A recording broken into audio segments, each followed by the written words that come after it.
Hello students, welcome to my YouTube channel Manisha's viking classes. हम लोग पढ़ रहे थे क्लास 9 आईसीएसई बोर्ड की केमिस्ट्री का चैप्टर 1 जिसका नाम है द लैंग्वेज ऑफ केमिस्ट्री। और ये काफ़ी इम्पॉर्टेंट टॉपिक है क्योंकि इस चैप्टर में छुपा हुआ है आपकी पूरी केमिस्ट्री का रहस्य। इसके पहले मैंने 2 वीडियोस डाल रखे हैं। फर्स्ट वीडियोस में मैंने आपको सिंबल्स के बारे में पढ़ाया था। सेकेंड वीडियोस में मैंने आपको एक बेसिक कॉन्सेप्ट दिया था अबाउट एटॉमिक स्ट्रक्चर, जिसमें कि शेल्स, सब शेल्स एंड ऑर्बिटल्स का भी नॉलेज मैंने दिया था। आज के इस वीडियो में मैं डिस्कस करने जा रही हूँ about electronic configuration. Electronic configuration is a very important topic and why it is very important because the whole chemistry depends upon this topic, electronic configuration। क्योंकि इलेक्ट्रॉनिक कॉन्फ़िगरेशन जब हम लिखना सीख जाते हैं तो फिर उसके आगे की केमिस्ट्री हमें समझ में आती है। तो आज के इस वीडियो में मैं इलेक्ट्रॉनिक कॉन्फ़िगरेशन आपको 2 तरीके से लिखना सिखाऊंगी, या आप ये कहें कि मैं 3 तरीके से लिखना सिखाऊंगी। और अभी से लेकर +2 तक आपको इलेक्ट्रॉनिक कॉन्फ़िगरेशन एटलीस्ट लिखने में कोई प्रॉब्लम नहीं होगी, और बहुत सारे जो क्वेश्चंस होते हैं स्टूडेंट्स के वो भी आपके सॉल्व हो जाएंगे इस वीडियो को देखने के बाद। तो चलिए शुरू करते हैं हमारा आज का टॉपिक, जिसका नाम है electronic configuration. What is electronic configuration? Last video में मैंने आप लोगों को क्या बताया था कि एटम में इलेक्ट्रॉन, प्रोटॉन और न्यूट्रॉन किस तरह से अरेंज रहते हैं। न्यूट्रॉन एंड प्रोटॉन एक जगह न्यूक्लियस में रहता है, एंड इलेक्ट्रॉन अलग अलग इमेजिनरी पाथ जिसे ऑर्बिट कहते हैं या शेल कहते हैं, उस पे वो रिवॉल्व करते रहता है अराउंड न्यूक्लियस। और किसी भी एक एटम में जितने प्रोटॉन होते हैं उतने ही इलेक्ट्रॉन भी होते हैं। तो सारे के सारे प्रोटॉन तो एक जगह इकट्ठा होकर न्यूक्लियस में रहते हैं, बट इलेक्ट्रॉन अलग अलग ऑर्बिट पे जस्ट लाइक प्लैनेट्स वो मूव करते रहता है। तो क्या वो ऐसे ही कहीं भी रह सकता है? नहीं, वो वैसे ही कहीं भी नहीं रह सकता। क्या प्लैनेट्स, हमारे सोलर सिस्टम के जो प्लैनेट्स हैं, क्या वो कभी भी कहीं भी रोटेट कर सकते हैं या रिवॉल्व कर सकते हैं अराउंड द सन? नहीं, उनका एक फिक्स एनर्जी लेवल होता है।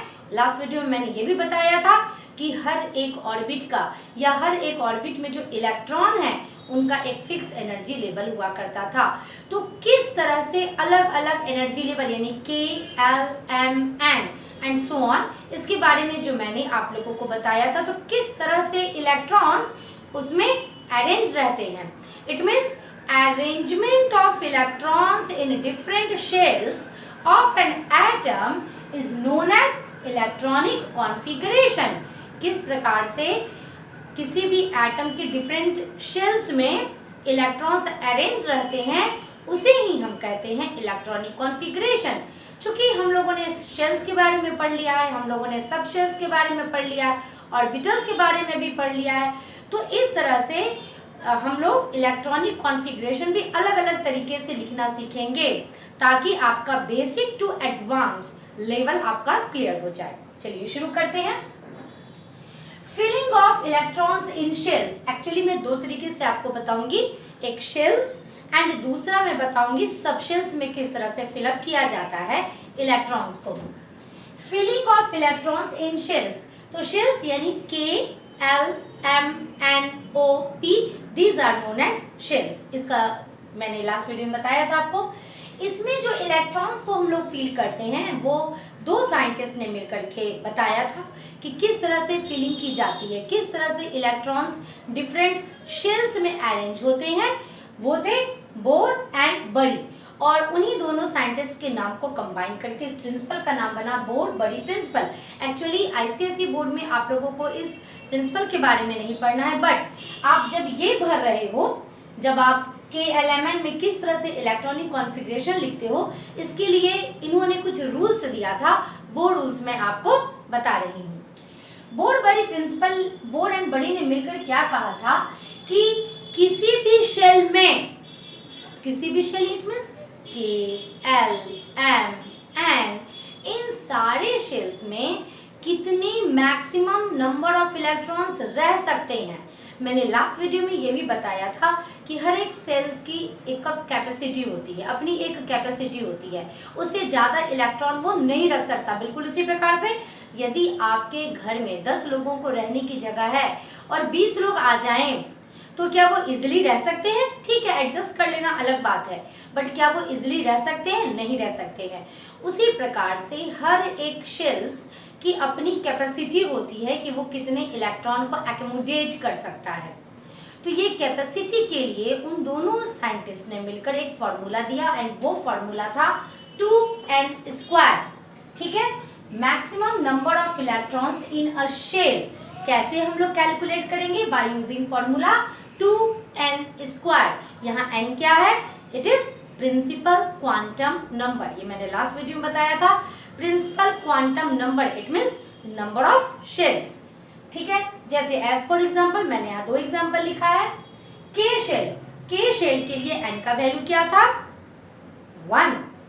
तो 2n² के फॉर्मूला से कितना आपका आया वैल्यू? 2। यानी के शेल की कैपेसिटी कितनी है? के शेल में कितने इलेक्ट्रॉन एकोमोडेट किए जा सकते हैं? सिर्फ और सिर्फ 2 इलेक्ट्रॉन उसमें एकोमोडेट किए जा सकते हैं। उसी प्रकार से के बाद सेकंड नंबर आता है L। तो L शेल के लिए n का वैल्यू क्या था? 2। यानी 2n² के फॉर्मूला से यदि हम लोग निकालें तो इसका वैल्यू आएगा 8। यानी कि L शेल में कितने इलेक्ट्रॉन एकोमोडेट किए जा सकते हैं? 8 से कम हो सकते हैं, बट 8 से ज्यादा नहीं हो सकते हैं। उसी प्रकार से आप निकाल के देख सकते हैं। m के लिए n का वैल्यू 3 था, तो उसके लिए हमारा वैल्यू आएगा 18। यानी कि m शेल में 18 यानी 18 से ज्यादा इलेक्ट्रॉन एकोमोडेट नहीं कर सकते हैं, उससे कम तो रह ही सकता है। तो ये थी कैपेसिटी ऑफ अ शेल। तो पहला प्रिंसिपल तो उन्होंने यही दिया था। दूसरा, उन्होंने क्या कहा था कि जो आउटर मोस्ट ऑर्बिट या आउटर मोस्ट शेल होता है, जिसे हम लोगों ने क्या कहा था? Valence shell. तो वैलेंस शेल में इलेक्ट्रॉन की संख्या हमेशा और हमेशा कितनी होनी चाहिए? 8 होनी चाहिए। यानी कि आउटर मोस्ट ऑर्बिट में कितने इलेक्ट्रॉन होने चाहिए? 8 इलेक्ट्रॉन होने चाहिए। हाँ, अब जिसकी कैपेसिटी ही नहीं है वो कैसे रखेगा? जैसे हाइड्रोजन, इसके पास तो सिर्फ एक ही शेल है, तो ये 8 इलेक्ट्रॉन तो रख ही नहीं सकता है, इसकी कैपेसिटी ही नहीं है। हीलियम, भाई के ही शेल है इसके पास, तो इसकी कैपेसिटी 2 है एंड 2 कंप्लीटली फिल्ड है। क्लियर? लिथियम, इसकी कैपेसिटी ही नहीं है। लेकिन यदि आपकी कैपेसिटी है, यानी कि यदि आपके वैलेंस शेल आपका L है और आपकी कैपेसिटी है उतने इलेक्ट्रॉन को रखने की, तो सिर्फ 8 ही इलेक्ट्रॉन रख सकते हैं। मेरे कहने का मतलब ये है कि यदि वैलेंस शेल की संख्या, यदि वैलेंस शेल हमारा m हो, तो m में कितने इलेक्ट्रॉन रख सकते हैं? 18।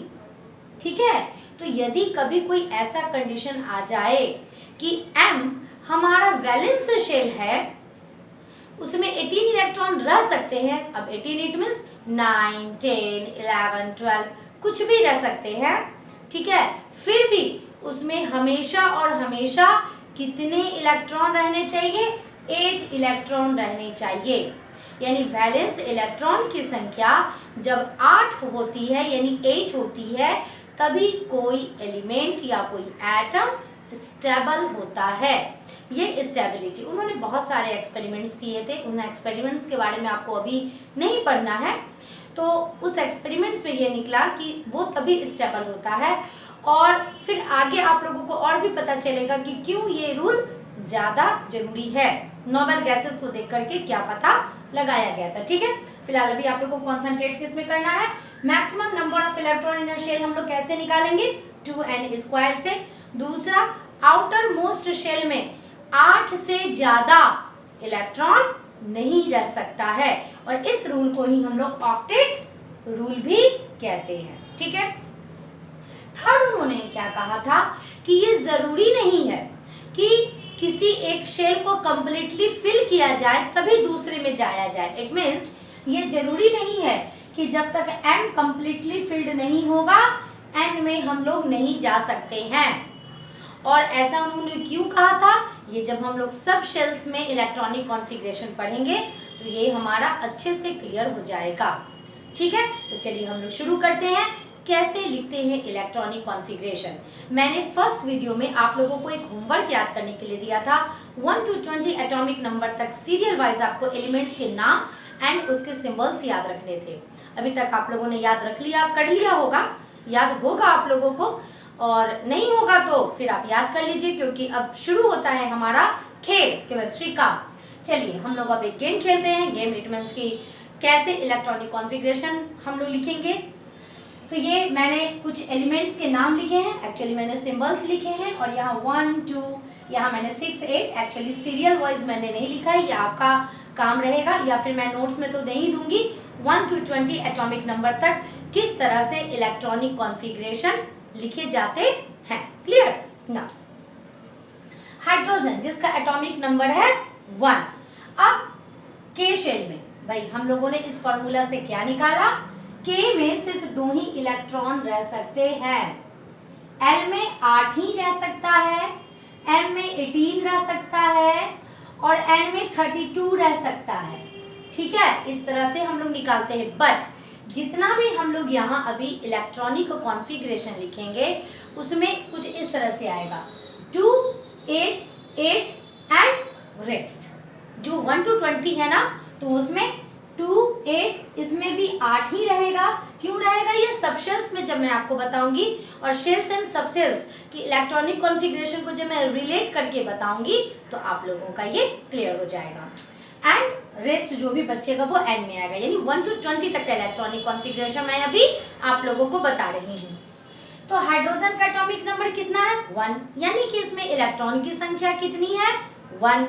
के की कैपेसिटी कितनी है 2, यानी इजीली इसमें एक इलेक्ट्रॉन तो नहीं सकता है हमारा। Second one is helium. Helium का एटॉमिक नंबर है 2, और एटॉमिक नंबर 2 है, इट मींस कि एक न्यूट्रल हीलियम एटम में उसके इलेक्ट्रॉन की संख्या कितनी है 2। के की कैपेसिटी 2, इजीली इसमें 2 रह गया। चलिए इसी तरह से लिथियम, बेरिलियम, बोरॉन, इसका हम लोग लिखेंगे। अब मैं आती हूँ कार्बन। मैंने सारा नहीं बताया है ताकि कुछ मेंटल वर्क आप लोग भी करो। कार्बन 6 लिखा हुआ है, इट मींस कि कार्बन के एटॉमिक नंबर कितना है 6 इट मींस इसमें कितने इलेक्ट्रॉन्स हैं 6। क्लियर।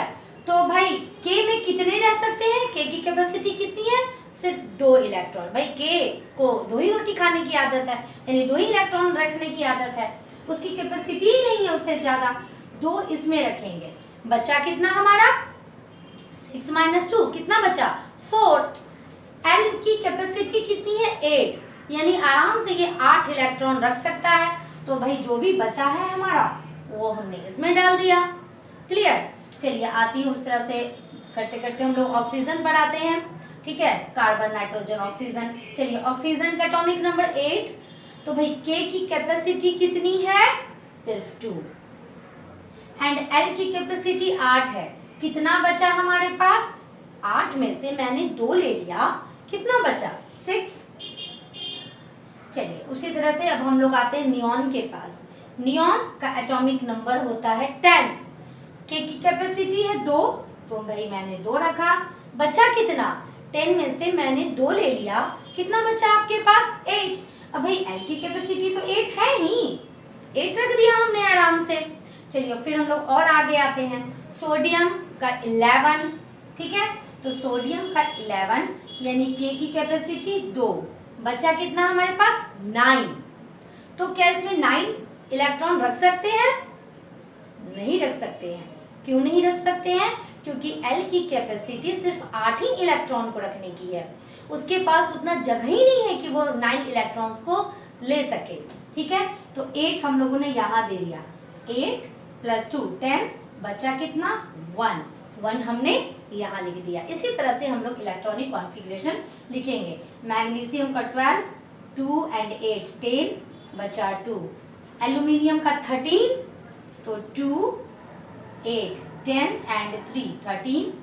सल्फर का 16, तो 2 and 8 and 6। Is that clear. अब आपका क्लियर हो रहा है। क्लोरीन का 17, 2 and 8 कितना हो गया टोटल 10, बचा कितना 7। चलिए 7। पोटेशियम का होता है 19, तो 2 8 कितना हुआ 10। यहाँ हम लोग 9 तो लिख ही सकते थे ना, क्योंकि इसकी कैपेसिटी 18 थी, बट यहाँ 9 नहीं लिखा जा सकता है। क्यों नहीं लिखा जा सकता है? क्योंकि हमने यह भी पढ़ा है कि वैलेंस शेल में जो इलेक्ट्रॉन की संख्या है, यानी वैलेंस इलेक्ट्रॉन की संख्या कितनी होनी चाहिए? सिर्फ 8 होनी चाहिए, according to octet rule. Octet rule के हिसाब से वैलेंस इलेक्ट्रॉन की संख्या सिर्फ 8 ही हो सकती है। तो ये वैलेंस शेल या वैलेंस इलेक्ट्रॉन हमारा क्या था? Outer most shell, and valence electron क्या था? आउटर मोस्ट शेल में मौजूद इलेक्ट्रॉन्स। तो इसकी संख्या कितनी होनी चाहिए? 8 होनी चाहिए। 8 से कम हो सकती है, बट 8 से ज्यादा नहीं हो सकती है। That's why we can't write 9 here, जबकि इसकी कैपेसिटी 18 इलेक्ट्रॉन को रखने की है, बट ऑक्टेट रूल के हिसाब से हम वहां नहीं रख सकते हैं, इसलिए यहाँ 8 ही रखेंगे और एक हम लोग बाहर निकाल देंगे। बिल्कुल इसी कॉन्सेप्ट से कैल्शियम 2 8 8 कितना हो गया 10 एंड 18 और बचा हमारा 2। इस तरह से हम लोग 1 to 20 एटॉमिक नंबर तक का जो इलेक्ट्रॉनिक कॉन्फ़िगरेशन है वो आसानी से लिख सकते हैं बाय यूजिंग शेल्स। अब शेल्स में इलेक्ट्रॉनिक कॉन्फ़िगरेशन कैसे लिखा जाता है ये तो मैंने आप लोगों को बता दिया। अब हम लोगों को पढ़ना है फीलिंग ऑफ इलेक्ट्रॉन्स इन सब सेल्स, क्योंकि हर एक शेल्स में अपने सब सेल्स होते हैं। तो आखिर एक सब सेल्स में किस तरह से हम लोग इलेक्ट्रॉन्स को अरेंज करते हैं, यानी सब सेल्स के अकॉर्डिंगली इलेक्ट्रॉनिक कॉन्फ़िगरेशन किसी भी एलिमेंट्स का कैसे लिखा जाता है। क्लियर? तो इसके लिए सबसे पहले मैं बताना चाहूंगी आपको क्वांटम नंबर के बारे में। एक्चुअली ये क्वांटम नंबर के बारे में आप लोगों को इस क्लास में नहीं पढ़ना है, आप लोगों को सीनियर क्लासेस में पढ़ना है इसके बारे में। बट यहाँ पर चूंकि कुछ क्वांटम नंबर की जरूरत पड़ेगी इस SPDF में इलेक्ट्रॉन्स को फिलअप करने में, तो उस समय उसके कॉन्सेप्ट के आधार मतलब उस समय उसके कॉन्सेप्ट को क्लियर करने के लिए मैं क्वांटम नंबर बता रही हूँ। क्वांटम नंबर मैंने नोट्स में नहीं लिखा है, इसलिए जिन भी स्टूडेंट्स का मन करे कुछ एक्स्ट्रा जानने का वो मेरे इसी वीडियो से आप इसे लिख सकते हैं, क्योंकि क्वांटम नंबर आप लोगों को नहीं पढ़ना है, इसलिए मैंने नोट्स में नहीं दिया है ना। What is quantum number? एक इलेक्ट्रॉन किसी भी एटम में कहाँ मौजूद है, इसके लिए कुछ तो इंफॉर्मेशन चाहिए होता होगा। जैसे आपका फ्रेंड कहाँ रहता है, इसके लिए आपको क्या जानना है? भाई कहाँ रहते हो, तो आप सबसे पहले किसी स्टेट का नाम लोगे कि मैं किसी एक स्टेट में रहता हूँ, मान लिया कि मैं दिल्ली में रहता हूँ, ठीक है। उसके बाद फिर सेकंड की दिल्ली में कहाँ पर रहते हो, तो सेकंड आपका क्या आया कि मैं नोएडा में रहता हूँ। भाई नोएडा में जाने के बाद आप किस कॉलोनी में रहते हो, इस कॉलोनी में रहता हूँ, ठीक है। तो इस तरह से 3 या 4, अब इस कॉलोनी के अंदर किस बिल्डिंग में रहते हो, तो मैं इस बिल्डिंग में रहता हूँ। तो कम से कम ये 4 इंफॉर्मेशन तो मिलेगा, तभी तो आप उसके घर जा पाओगे। उसी तरह से कोई भी इलेक्ट्रॉन किसी भी शेल में या सब शेल में, यानी कि एटम में कहाँ मौजूद है, उसका क्या बिहेवियर है, उसका क्या ओरिएंटेशन है, कैसे वो स्पिन कर रहा है, each and everything about an atom is known by quantum number। Quantum number 4 number होते हैं, अगर इनकी जानकारी मिल जाती है तो कोई भी एक इलेक्ट्रॉन किसी भी एटम के किस शेल में है, किस सब शेल में है, किस ऑर्बिटल में है, उसका ओरिएंटेशन क्या है, एक इलेक्ट्रॉन की पूरी जानकारी हमें मिल जाती है। ये 4 क्वांटम नंबर कौन है? First one is principal quantum number. Principal quantum number को स्मॉल n से डिनोट किया जाता है, और ये प्रिंसिपल क्वांटम नंबर बताता है अबाउट शेल, कि वो किस शेल में है, यानी K, L, M, N इसे बताता है। ये तो आप लोगों को मैंने पहले भी बताया था और जस्ट अभी थोड़ी देर पहले भी बताया था।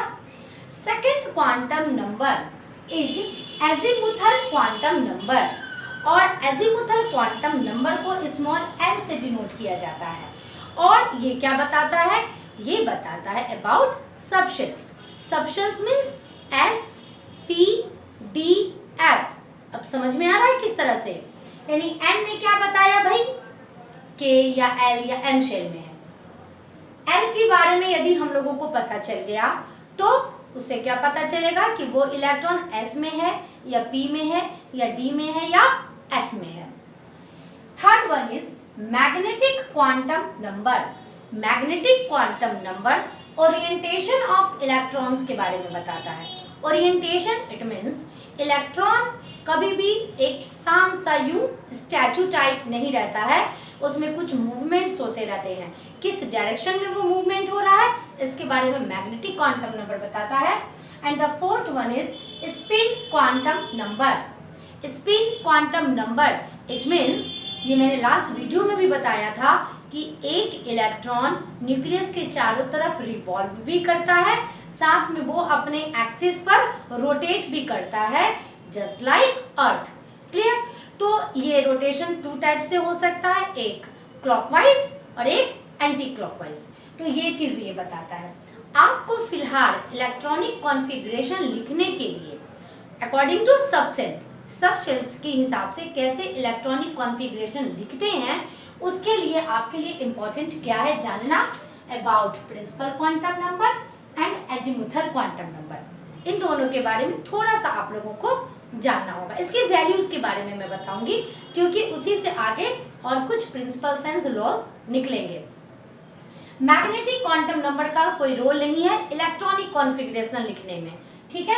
स्पिन क्वांटम नंबर का रोल है किसके लिए, जब हम लोग ऑर्बिटल्स के अंदर इलेक्ट्रॉन को फिलअप करते हैं। ये मैंने लास्ट वीडियो में भी बताया था, याद कीजिए कि एक इलेक्ट्रॉन क्लॉकवाइज मूव करता है एंड दूसरा इलेक्ट्रॉन एंटी क्लॉकवाइज मूव करता है, यानी स्पिन करता है वो, क्लॉकवाइज एंड एंटी क्लॉकवाइज।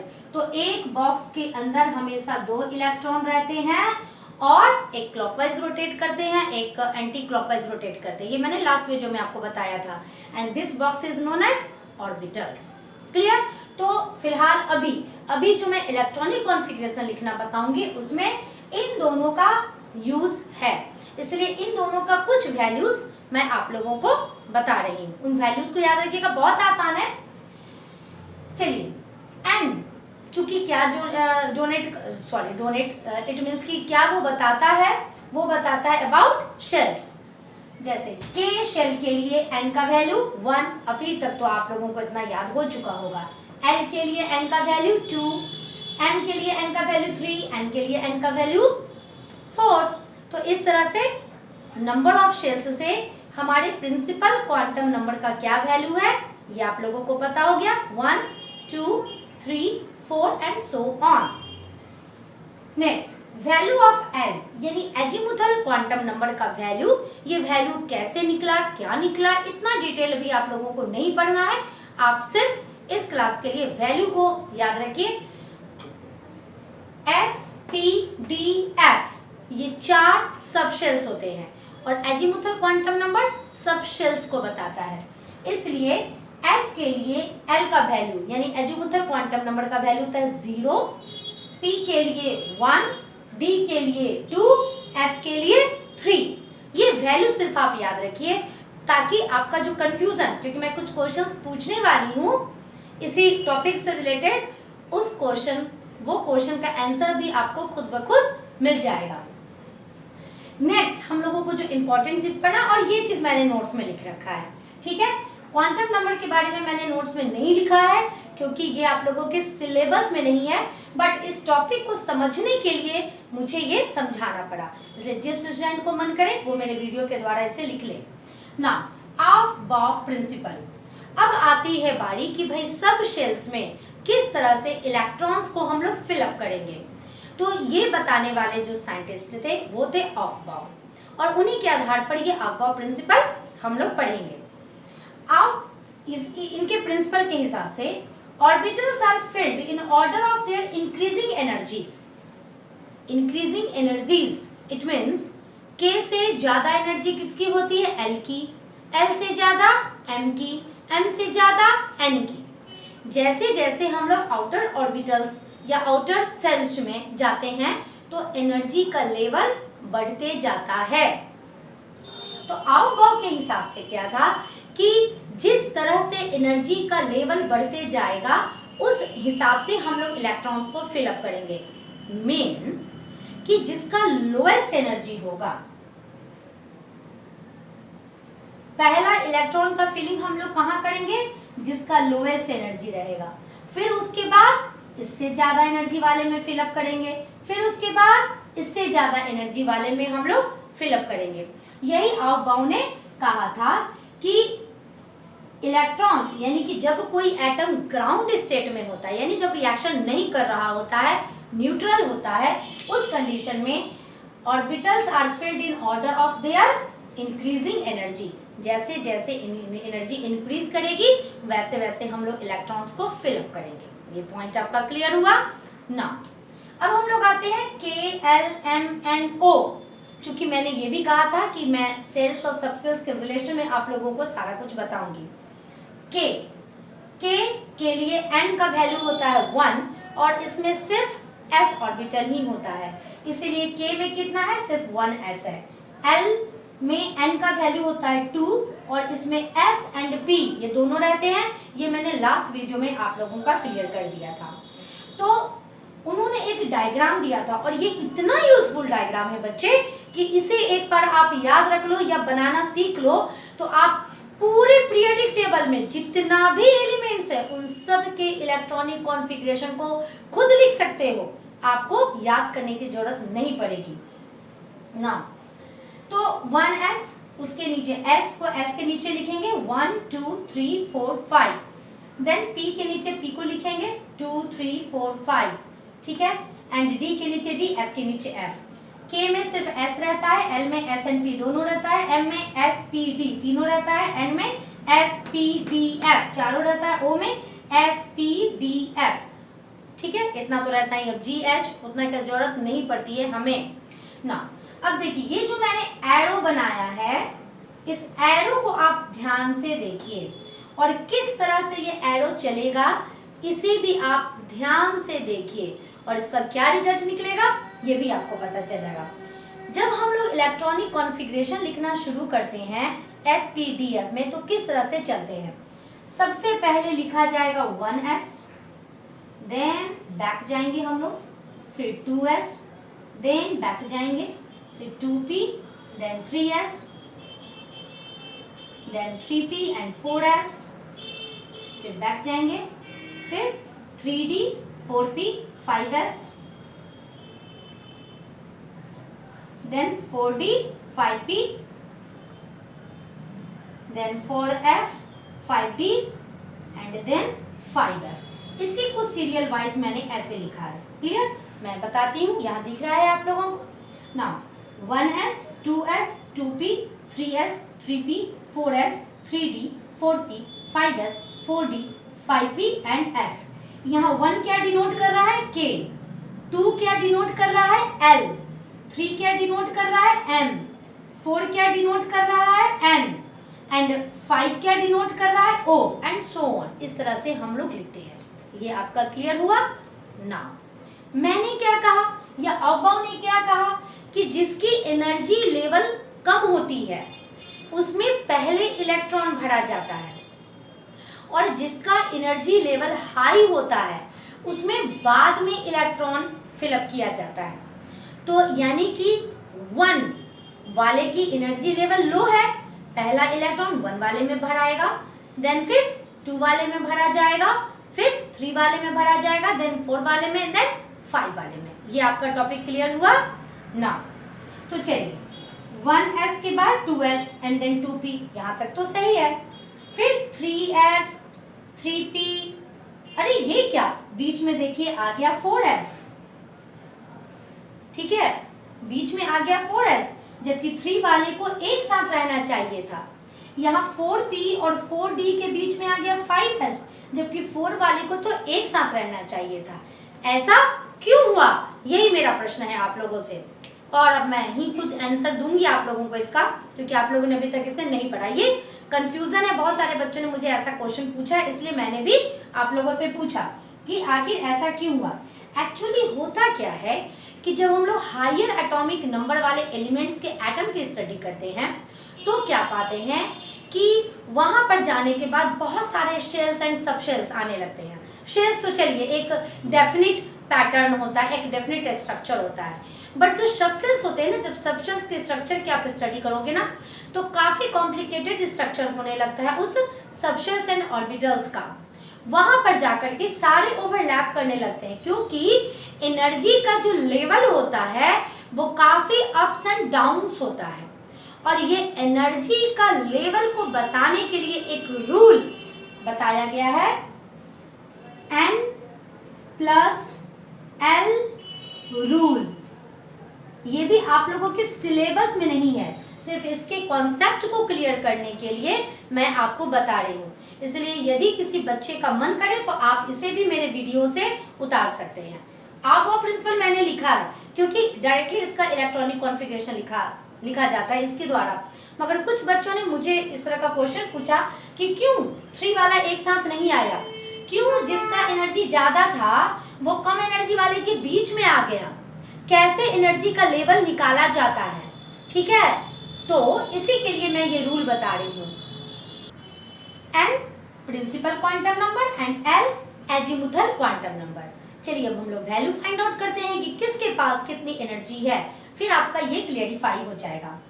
ठीक है, 1s में जो इलेक्ट्रॉन है इसके पास कितनी एनर्जी होनी चाहिए, देखिए 1 n के लिए प्लस s का वैल्यू s के सब शेल्स के लिए l का वैल्यू कितना था हमारा 0 था, इसका वैल्यू कितना आया 1। चलिए फिर हम लोग कोई और भी ले लेते हैं, 2s, इसमें कितना आएगा 2 + 0 = 2। इसी तरह से करते करते करते चलिए अब हम लोगों का डाउट यहाँ था ना कि इसके बीच में क्यों आया। चलिए हम लोग 3p का निकालते हैं। 3p में जो N+L रूल के हिसाब से किस ऑर्बिटल में या किस सबशेल्स में इलेक्ट्रॉन की कितनी एनर्जी है, N के लिए 3 प्लस L, P के लिए L का वैल्यू कितना है 1, कितना आया इसका वैल्यू 4। ठीक है ना, 4s के लिए 4 + 0 ये कितना आया 4, एंड 3d के लिए जहां हमारा कंफ्यूजन था उस जगह को आप देखिए, d के लिए l का वैल्यू 2 = 5। अब इस चीज की स्टडी आप कीजिए। N+L रूल क्या है कि जब हम लोग किसी भी सबशेल्स में इलेक्ट्रॉन्स को फील करना शुरू करते हैं तो लोअर टू हायर एनर्जी वाले सबशेल्स में हम लोग इलेक्ट्रॉन्स की फीलिंग शुरू करते हैं। और ये एनर्जी कैसे निकलेगा, ये एनर्जी निकलेगा N+L रूल के हिसाब से। ये आपका क्लियर हुआ ये पॉइंट ना। यदि N+L का वैल्यू दो किसी भी सबशेल्स का सेम आ गया, जैसे यहाँ ये भी कहानी आ गई, देखिए इन दोनों में N+L का वैल्यू 3p एंड 4s का सेम आ गया, तो जिसका n का वैल्यू ज्यादा होगा, इसमें n का वैल्यू है 3, इसमें n का वैल्यू है 4, तो जिसमें n का वैल्यू ज्यादा होगा उसके पास ज्यादा एनर्जी होगी। Is that clear? मैं फिर से इस चीज को रिपीट करती हूँ कि हायर एनर्जी लेवल या लोअर एनर्जी लेवल निकालने के लिए एक रूल बताया गया N+L। N हो गया प्रिंसिपल क्वांटम नंबर, L हो गया एजीमुथल क्वांटम नंबर। इन दोनों का एडिशन, जिसका वैल्यू जितना ज़्यादा आएगा उसके पास उतनी ज़्यादा एनर्जी होगी। इसलिए 1s से ज़्यादा एनर्जी 2s के पास, 2s से ज़्यादा एनर्जी 3p के पास। 3p एंड 4s इन दोनों का सेम एनर्जी लेवल आ रहा है, यहाँ पर देखिए सेम एनर्जी लेवल आ रहा है, बट चूंकि n का वैल्यू यहाँ ज्यादा है 4s के पास, इसलिए 4s में एनर्जी ज्यादा है। But with respect to 4s and 3d किसका एनर्जी ज्यादा है, 3d वाले का एनर्जी ज्यादा है ना, अकॉर्डिंग टू N+L वैल्यू, और इसलिए ये गड़बड़ी आ जाती है। ये क्वेश्चंस कुछ स्टूडेंट्स ने मुझसे पूछा था और इस वजह से मैंने इसे यहाँ क्लेरिफाई कर दिया। वैसे आपके सिलेबस में इसे नहीं पढ़ना है, that's why I haven't written in my notes. ठीक है, आपको पढ़ना क्या है कि अबव प्रिंसिपल के हिसाब से हम लोगों का जो अरेंजमेंट होगा वो क्या होगा, 1s 2s 2p 3s 3p 4s 3d 4p 5s। देखिए यहाँ पर अब ये भी आप n प्लस l के रूल से आप निकाल सकते हैं कि किसके पास ज्यादा एनर्जी है। 4d के पास ज्यादा एनर्जी आएगी with respect to 5s and so on. आप इसी तरह से प्रोसीड कर सकते हैं ना।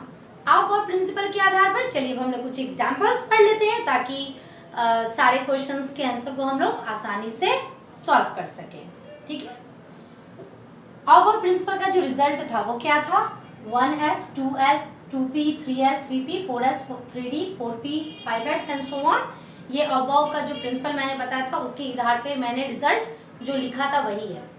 इसके लिए ये मैं पहले भी बता चुकी हूँ, s सब सेल्स में कितने इलेक्ट्रॉन रख सकते हैं, 2 इलेक्ट्रॉन रख सकते हैं, p में 6 रख सकते हैं, d में 10 रख सकते हैं, f में 14 इलेक्ट्रॉन रख सकते हैं। ये मैंने लास्ट वीडियो में आप लोगों को बताया था, यानी ये इसकी कैपेसिटी है, इससे ज्यादा इलेक्ट्रॉन ये लोग नहीं रख सकते हैं।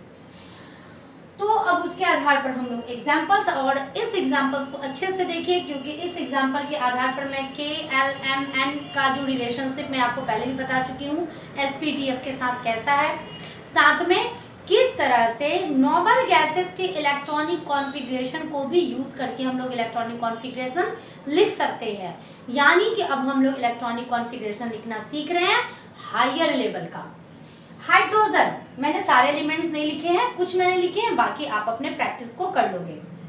और इसके बाद मैं कुछ एक्सेप्शनल केसेस भी बताने वाली हूँ। हाइड्रोजन का एटॉमिक नंबर 1 है, तो भाई इसमें यहाँ पे आएगा 1s। ठीक है, 1s यानी कि क्या है आपका ये k है और इसमें एक ही इलेक्ट्रॉन है। s की कैपेसिटी कितनी होती है, 2 इलेक्ट्रॉन रखने के लिए, तो एक इलेक्ट्रॉन, यहाँ जो 1 लिखा हुआ है वो एक इलेक्ट्रॉन को बता रहा है। ये क्लियर हुआ आपका। चलिए, हीलियम का 2 इलेक्ट्रॉन होता है, तो इसमें भी 1s, पहले तो भाई हम लोग 1s वाला ही भरेंगे according to this above principle. ठीक है, तो इसमें 2 इलेक्ट्रॉन है, दैट्स इट। चूंकि कंप्लीटली फिल्ड, यही इसका शेल भी है, यही इसका सब शेल भी है, इट मींस कि यही कोर शेल भी है और यही इसका वैलेंस शेल भी है। यानी इसका वैलेंस शेल कौन हुआ, 1s या k। और जब वैलेंस शेल कंप्लीटली फिल्ड होता है तो उस तरह के एलिमेंट्स को कहते हैं नोबल एलिमेंट्स। ठीक है, अब आपको जितने रोटी खाने की जरूरत है, हर एक बच्चे की अपनी अपनी कैपेसिटी है, तो जब एक बार हम भरपेट भोजन कर लेते हैं उसके बाद फिर हमें भोजन की आवश्यकता नहीं होती, लेकिन जब भूख लगती है तो पूरा मारा मारी शुरू हो जाता है कि भाई मुझे खाना खाना है, यानी केमिकल रिएक्शन शुरू हो जाता है। तो दिस इज नोबल गैसेस। फिर उसी तरह से hydrogen, helium, lithium, beryllium, boron, carbon, nitrogen, इस तरह से चलेगा। ठीक है, आप उसको प्रैक्टिस कीजिएगा, यदि कोई डाउट होगा तो आप मेरे कमेंट सेक्शन में मुझे पूछ सकते हैं ना। उसके बाद एक दूसरा नोबल गैस मैंने यहाँ लिखा है नियॉन। चलिए, नियॉन जिसका एटॉमिक नंबर है 10, तो भाई 1s, पहले तो 2, देन उसके बाद 2s, s में कितना रहेगा 2, कितना हो गया 2 and 2 4, बचा हमारा 6, एंड 2p, p में कितना रह सकता है 6 रह सकता है। ये हमारा टोटल 10 इलेक्ट्रॉन हो गया, 2 + 2 4 + 6 इज इक्वल टू 10। चूंकि इसकी कैपेसिटी, इसमें अब मैं कहूँ, यदि मैं यह प्रश्न पूछूं कि इसमें वैलेंस शेल कौन सा है, तो वैलेंस शेल, नॉट वैलेंस सब सेल होता है। ठीक है, तो इसमें वैलेंस शेल आपका क्या है, ये 2 वाला यानी L। अब देखिए कैसे जो हम लोगों ने सेल्स का इलेक्ट्रॉनिक कॉन्फ़िगरेशन लिखा था वो कैसे रिलेट हो रहा है। Is that clear. चलिए, उसी आधार पर मैं सोडियम का लिखती हूँ 1s2 2s2, अब आपको समझ में आ रहा है, 2p6 हो गया 10। अब 2p के बाद हमें क्या लिखना था 3s, 10 तो यही हो गया, बचा कितना 1, यानी हो गया ये आपका k, this is L and this is M, यानी 3 वाला जब आ गया तो M। और इसमें वैलेंस शेल कौन है हमारा, M है। ठीक है, जिसमें एक इलेक्ट्रॉन है। अब मैं एक और तरीका आपको बता रही हूँ लिखने का, जिसमें नोबल गैसेस के इलेक्ट्रॉनिक कॉन्फ़िगरेशन को यूज करके उसे लिखा जाता है। ठीक है, मैं यहाँ लिख रही हूँ neon.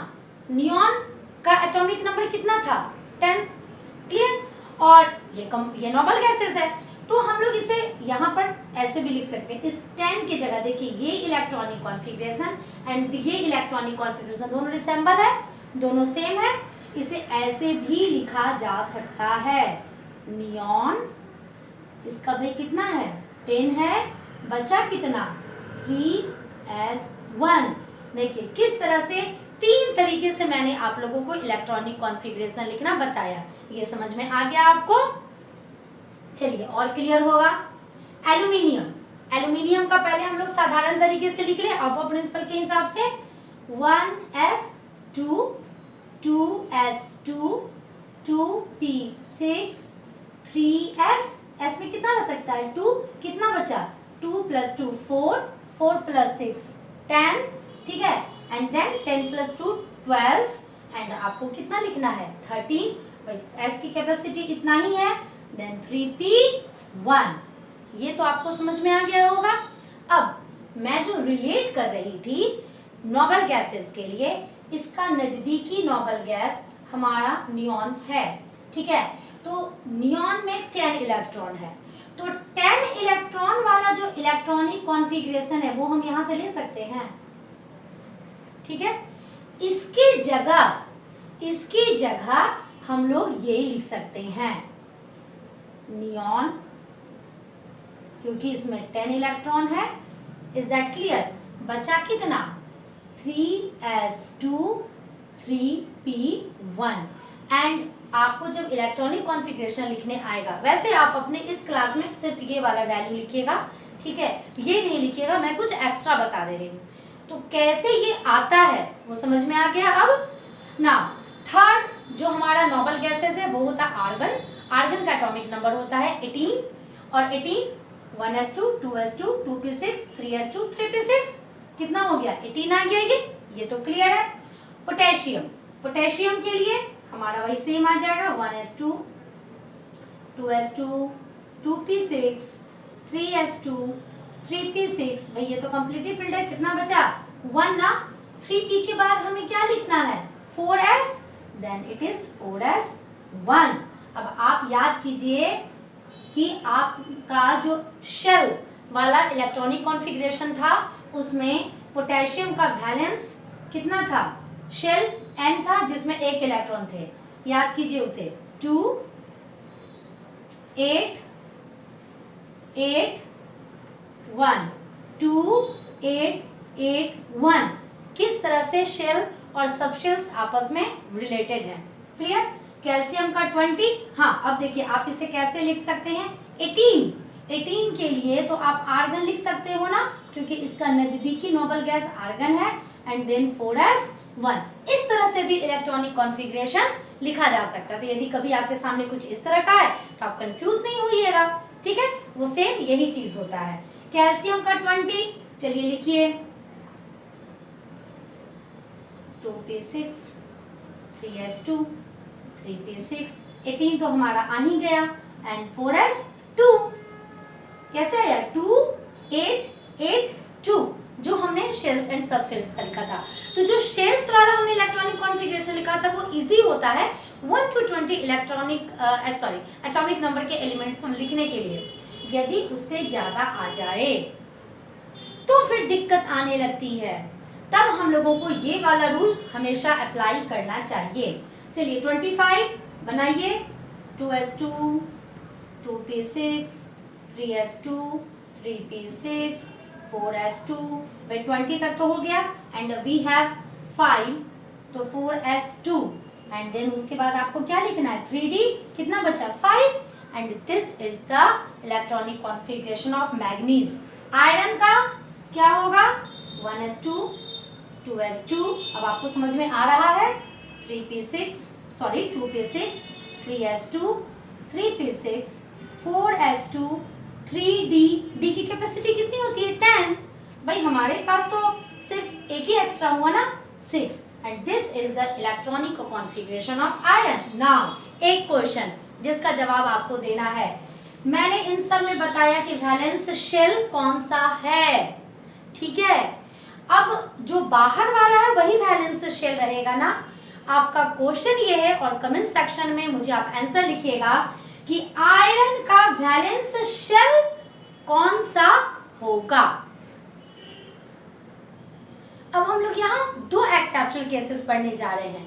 Exceptional cases it means वैसे केसेस जो कि आउट ऑफ प्रिंसिपल के अकॉर्डिंगली उसे फिलअप नहीं किया जाता है, यानी उसका इलेक्ट्रॉनिक कॉन्फ़िगरेशन नहीं लिखा जाता है। इस एक्सेप्शनल केस को समझाने के पहले मैं एक सवाल पूछूंगी आपसे। क्रोमियम का एटॉमिक नंबर होता है 24। अकॉर्डिंग टू अबव प्रिंसिपल उसे कैसे लिखना चाहिए? 1s2, 2s2, 2p6, 3s2, 3p6, 4s2 and 3d4। ये आपका 24 एटॉमिक नंबर आ गया। यहाँ मैंने ऑर्बिटल्स का डायग्राम बनाया है और यह भी बताया है कि ये कैसे फिलअप होता है। क्लियर? तो 1s2 यानी 2 इलेक्ट्रॉन रहेंगे और दोनों इलेक्ट्रॉन का ओरिएंटेशन यानी जो स्पिन होगा क्लॉकवाइज एंड एक एंटी क्लॉकवाइज रहेगा। ये तो मैंने पहले भी बता दिया है आप लोगों को। यहाँ 3d4 पहला कंफ्यूजन आप लोगों के लिए 3d4 है, तो 3d4 इस तरह से हमें भरना चाहिए था, क्योंकि मैंने ये कहा था कि एक ऑर्बिटल में 2 इलेक्ट्रॉन रहते हैं, एक clockwise and anti clockwise. But नहीं, जब ऑर्बिटल्स के अंदर इलेक्ट्रॉन्स को फिल किया जाता है तो हर एक ऑर्बिटल में यानी हर एक बॉक्सेस में पहले एक एक इलेक्ट्रॉन फिलअप किए जाते हैं, ठीक है। उसके बाद यानी कि अगर एक और आता तो यहाँ पे फिलअप हो जाता, देन फिर इसका डबलिंग स्टार्ट होता। Is that clear? ये पहला कॉन्सेप्ट आप अपना क्लियर रखिए। तो ये आपका रॉन्ग मेथड हो जाएगा, ये आपका करेक्ट मेथड हो जाएगा। ये तो यहाँ पे एक कंफ्यूजन आपका क्लियर हुआ। दूसरा, इसका इलेक्ट्रॉनिक कॉन्फ़िगरेशन ये होगा या ये होगा? भाई इन दोनों में क्या सिमिलैरिटीज है? सिमिलैरिटीज है 1s2, 2s2, 2p6, 3s2, 3p6। यहाँ तक तो ये बिल्कुल सिमिलर है। बट जैसे ही हम लोग 4s एंड 3d तक आते हैं तो क्या देख रहे हैं कि यहाँ पर ये कुछ डिफरेंट है।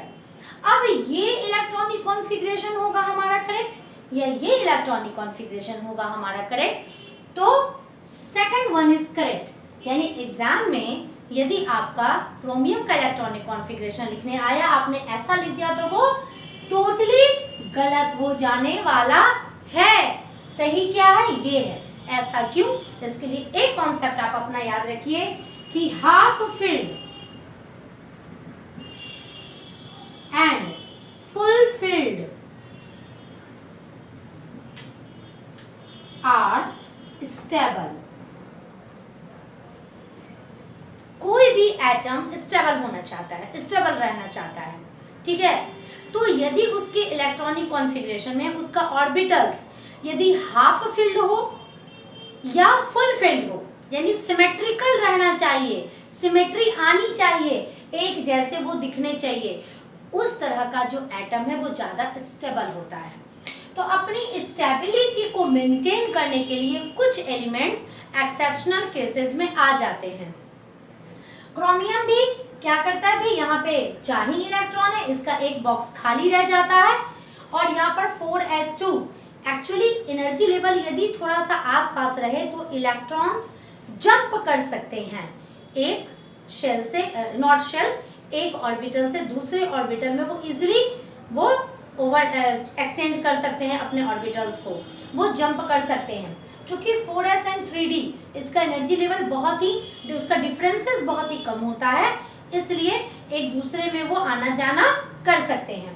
इस वजह से s ऑर्बिटल में यानी s सबसेल में जो एक इलेक्ट्रॉन था वो जंप करके आ गया और इसे बना दिया 3d5। d की कैपेसिटी कितनी होती है? 10 और इसमें कितना है? 5। तो इस तरह से ये हाफ फिल्ड हो गया और इस प्रकार से ये ज़्यादा स्टेबल हो गया। तो ये स्टेबिलिटी के कारण ये एक्सेप्शनल केसेस में आ गया। दूसरा मैंने लिखा है कॉपर। कॉपर का एटॉमिक नंबर होता है 29 तो कॉपर का एटॉमिक नंबर 29, यानी यहाँ आपका आना चाहिए था क्या 4s2 एंड 3d9। आप अकॉर्डिंग टू अबव प्रिंसिपल लिख कर देखिएगा तो आपका आएगा 4s2 एंड 3d9।